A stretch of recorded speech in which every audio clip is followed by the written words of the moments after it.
Faculty of Philosophy is located in Jalan Olahraga inside the area of Universitas Gadjah Mada. It has gone through several renovations and reconstructions before it looks like what it is now. The series of change happening here spark stories, and we are going to dig deeper into them. Every place has a some sort of origin and its own urban legend. Maybe Faculty of Philosophy, where there are some on the existence of new legend. There has been widely known rumor about this room state that it is haunted by a ghost named Romo Becker. But is it true? To know more, let's hear what some people know about it. Mas, kalau tentang ada rumor hantu di Filsafat Gedung B itu gimana ceritanya? Sebenarnya apa ya, kayak mitos atau rumor tentang hantu di Gedung B itu udah dari tahun menahun sih. Tapi yang apa ya, kayak terkenal dan fenomenal itu ini kayak hantu dosen gitu.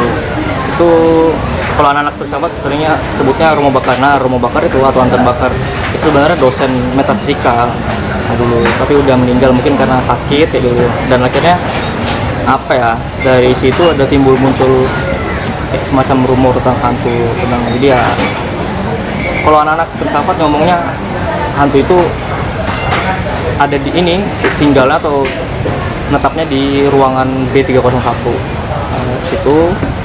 Jadi dulu juga pernah aku dan teman-teman adain kayak semacam apa ya, jalan-jalan malam gitu. Dulu namanya judulnya Hantu Puyang-Puyang. Terus ada anak pramuka dari UNY ya, yang bisa dibilang punya indera keenam gitu, dan dia juga akan melihat gitu ada yang masuk ke ruangan B301 itu. Selain itu ada juga kayak semacam rumor ada hantu keluarga di bawah tangga Gedung B. Sahabat. Nah, itu salah satu. Yang paling terkenal adalah yaitu hantu Romo Bakar itu. Dan dosen-dosen pun dan karyawan-karyawan pun juga mengakui ya akan adanya itu.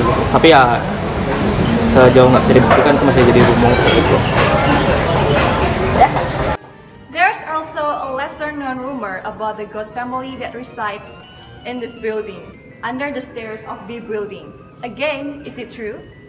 Ya, yang nanti saya dulu kan sedang malam ambil bersih-bersih di lantai 3 itu, dan ruangan itu ya katanya dia pakai baju warna putih, di kaca itu warnanya hitam, bayangan.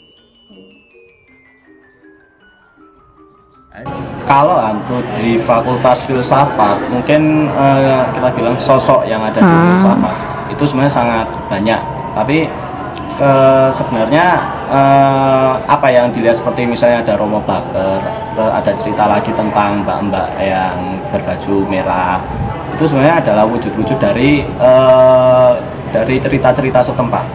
Jadi tidak melulu semuanya itu berhubungan dengan hantu. Manusia itu memiliki sebuah pandangan lain. Istilahnya gini, ada konsep namanya realitas imajiner. Apa yang kita apa yang kita pikirkan akan terwujud pada suatu waktu tertentu, pada waktu kelelahan dan lain-lain. Itu jadi kadang itu hanyalah delusi. Jadi apa yang disebutkan di filsafat tentang wujud-wujud itu enggak selalu itu wujud sebenarnya, karena mereka mengadaptasi bentuk dari apa yang kita ceritakan. Nah, begitu. Another rumor is circulated about paranormal activity in this building, something that has to do with A building and its elevator. The rumor is limited only by the people of the Faculty of Philosophy. What do they know about it? Terus untuk katanya juga ada rumor hantu di Gedung A. Itu gimana? Kalau yang Gedung A itu kan baru dibangun sekitar tahun, jadinya ya diresmikan sekitar tahun 2016 gitu. Nah, jadi dulu itu memang di sebelah daerah situ ada kayak pohon matowa kayak itu. Dan itu memang terkenal zaman-zaman masih ada dulu namanya KTR, Komisariat 3 Ruang. Itu isinya BKM Pijar, BKM Retro sama BKM Sade.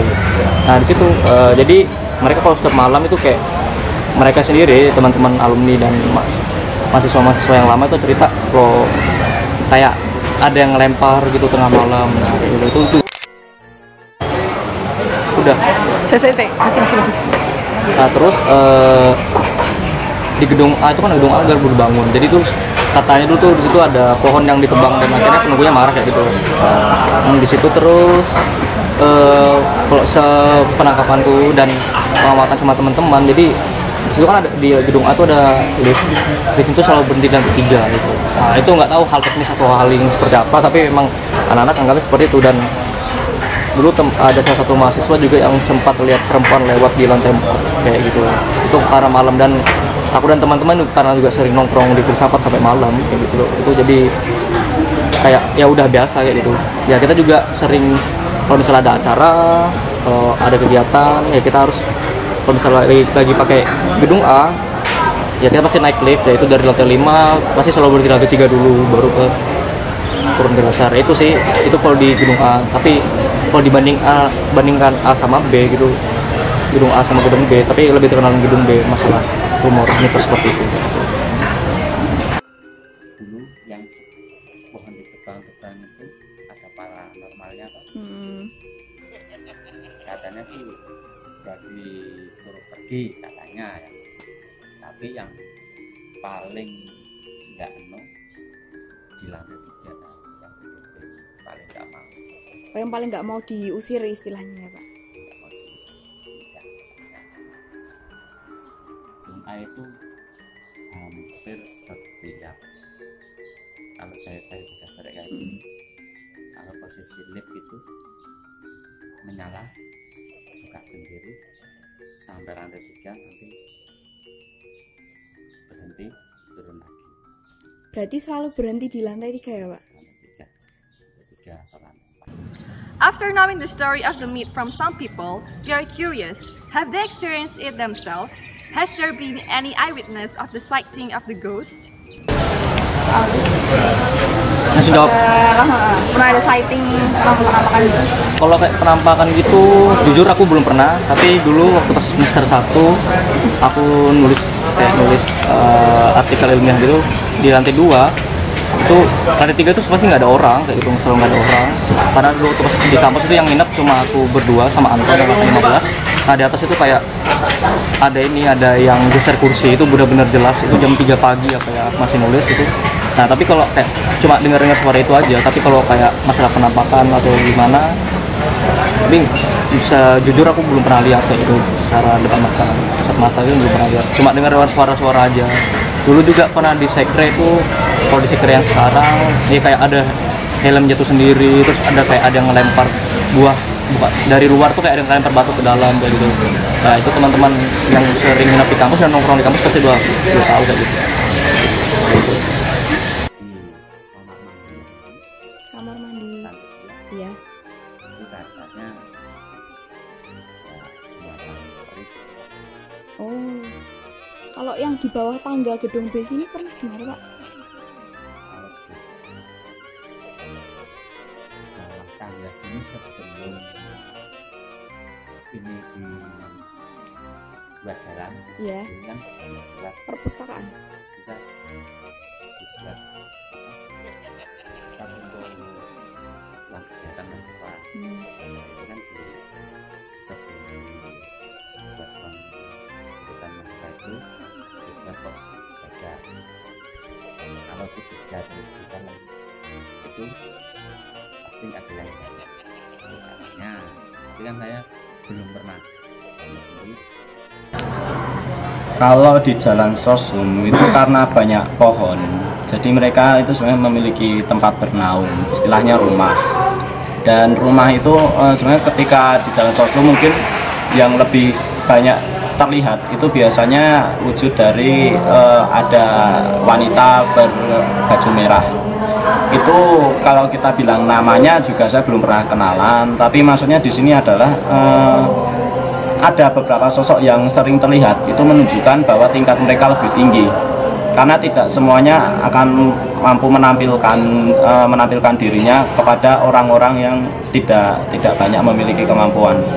Jadi istilahnya untuk mereka juga menghormati ada strata sosial di antara mereka. Jadi ketika ada penampakan-penampakan yang sering terlihat seperti mungkin cerita tentang Mbak Yayu yang FEB, Romo Bater di filsafat, dan mungkin di Jalan Sosum mbak-mbak yang pakai baju merah, itu karena menunjukkan mereka adalah memiliki strata sosial lebih tinggi di antara mereka. Dan itu juga sebenarnya mereka dapat berubah wujud berganti-ganti banyak. Jadi nggak melulu ketika itu wujudnya adalah mbak-mbak berbaju merah, itu adalah wujud aslinya, belum tentu. Jadi sebenarnya mereka itu sama aja dengan kita memiliki kehidupan sendiri, ngobrol dengan sesamanya, dan mereka biasanya dapat muncul dengan trigger sebenarnya adalah kelakuan kita ketika kita tidak menghormati mereka, dengan kita menantang mereka. Itu juga sebenarnya ketika kita tidak sopan dengan mereka, mereka juga berhak untuk menuntut balik hak mereka, yaitu untuk menunjukkan bahwa kami ada. Dan tolong hormati alam. Sebenarnya sama aja, kita hidup di sini adalah untuk saling menghormati. We have heard a lot about the myth, the urban legend, and the ghost here in Faculty of Philosophy. But what is exactly a ghost? How do people see ghosts from the perspective of occultism? And is it true that such scene of ghosts is often linked to metaphysics in the field of philosophy? Jadi hantu itu menurut pandangan Klenik itu gimana, Mas? Hantu itu sebenarnya adalah banyak wujudnya. Jadi diantara kita itu hidup juga makhluk-makhluk yang lain. Ini kok dibilang hantu itu sebenarnya lebih merujuk kepada sifat. Jadi karena sebenarnya makhluk-makhluk lain itu juga lebih banyak lagi jenisnya. Ada jin, ada setan, ada nanti di dalam jin dan setan itu masih banyak lagi, dan nanti ada yang masuk lagi ke berbagai ranah. Seperti misalnya kalau kita lihat ada hantu baik, hantu jadi, cerita-cerita itu sebenarnya mirip dengan kita, sifat manusia gitu. Jadi mereka itu juga tinggal bersama kita, memiliki aktivitas sendiri, dan kadang mereka tertarik dengan dunia kita seperti kita tertarik dengan dunia mereka, dan pada saat itulah mereka menampakkan diri dan lain-lain. Cara filsafatnya itu gimana? Kalau filsafat sendiri ya itu nggak, kalau kuliah itu nggak ada bahas tentang hantu atau makhluk gaib, itu nggak ada. Dan yang aku sayangkan adalah kayak film-film atau sinetron dan semacam apa ya, adegan-adegan yang adegan TV tentang paranormal gitu, itu selalu ngaitin dengan konsep metafisika gitu. Padahal metafisika itu nggak seperti itu gitu. Metafisika di filsafat sendiri itu bahasa tentang ya setelah ada kan, meta setelah fisik ada ya gitu. Jadi nggak ada kaitannya gitu. Harus dibuktikan dulu apakah makhluk gaib itu ada atau tidak gitu. Baru kita cari konsep metafisiknya seperti apa gitu. Tapi kalau aku punya pandangan, punya asumsi sendiri bahwa kalau masalah seperti ini, masalah rumor, mitos, dan kenapa orang ada yang percaya aku kemarin habis lihat kayak gini ya, aku habis kemarin lihat hantu atau bla bla bla, itu sebenarnya ya kalau aku bilang itu udah memang di luar jangkauan manusia kayak gitu. Mungkin kalau orang-orang empirik dia jawabnya ya kayak macam delusi otak aja kayak gitu. Tapi kalau aku berasumsi itu kaitannya sama religier, itu asal katanya religius, ya itu kayak semacam kemampuan individu untuk menangkap hal yang transenden, hal yang di luar manusia kayak gitu. Jadi ya secara konsep metafisika nggak ada bahas-bahas tentang hantu gitu. Tapi ada salah satu hukum ya kayak masalah hukum potensialitas ya gitu loh. Hukum potensialitas ya yang mungkin ada itu masih bisa masuk, tapi kalau dikaitin sama masalah empiris memang hantu itu ada atau enggak, lihat apa enggak gitu, itu ya belum bisa dibuktikan.